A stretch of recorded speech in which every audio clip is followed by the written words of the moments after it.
Kama mdhamini kwetu sisi ni furaha na heshima kubwa kuwa sehemu ya historia hii ya Simba Day.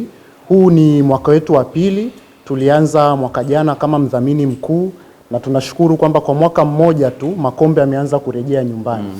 Kwa hiyo tuwapongeze management ya Simba, wachezaji wote, benchi la ufundi, na tunaamini kwamba mwaka huu makombe yatakwenda kurejea nyumbani.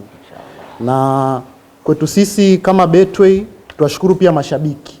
Klabu hii nadhani mwaka huu inaenda kutimiza miaka 90, ni miongo 9 ambao wengi wetu hawakuwepo, lakini klabu hii imekuwa ikibebwa na mashabiki miaka nenda rudi. Kwa hiyo kwa Betway mwaka huu ahadi yetu sisi ni kwa mashabiki. Brand mnayoijua ni international brand, nataka sasa tuwashukuru mashabiki kwa sababu mnaibeba Simba yenu, mmekuwa ni nguvu moja. Kwa hiyo kuanzia tutakwenda kutangaza wiki ya Simba inapokwenda kuanza, Betway tutakuwa bega kwa bega pamoja na club. Ni zawadi kumiminika kila tunapotembea ndani ya tovuti lakini pia nje ya tovuti.